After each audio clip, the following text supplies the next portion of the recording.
it's ready to spin. The silk strands that make up our most intimate apparel.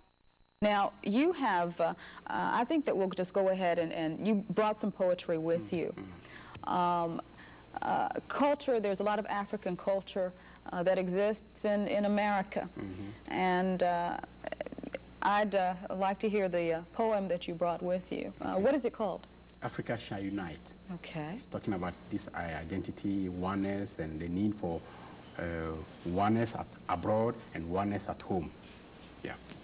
Africa, my blessed Africa, your golden Africa, our only begotten mother Africa shall unite. The black nation is one, not 60. The continental home for all Africans in the world is not other place than the land of Africa.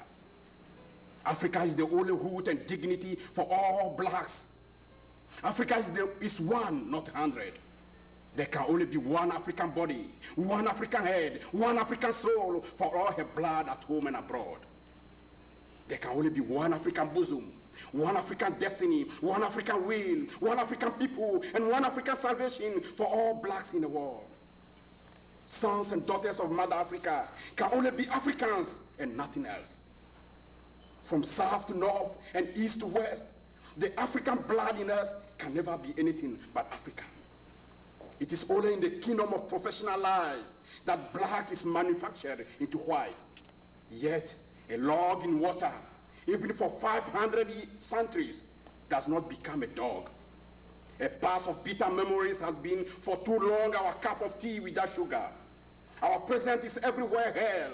A black future of common struggle and victory unites us all in dignity.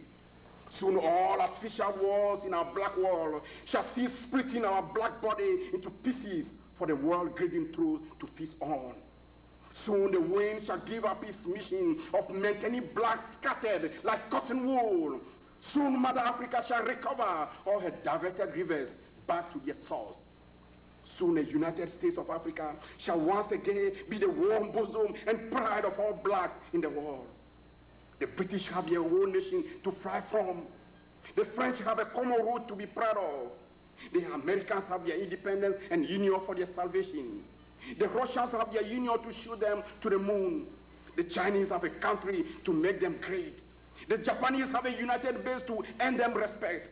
The Jews have their own home to strengthen them. Only black men are turned into bears without a nest. Only Africans are split like pot meat for greedy jaws to feast on. Only sons and daughters of Africa are left scattered about like fatherless dried leaves for others to walk over. Storm or no storm, an African home for Africans is a must. In rain or sunshine, Africa Union energy shall linger on until the dream of one African nation for all blacks in the world becomes the reality of our common action and salvation. Africa, my Africa, your Africa, shall unite and be once again the bright star of humanity and the mother healer of our sick and dying world.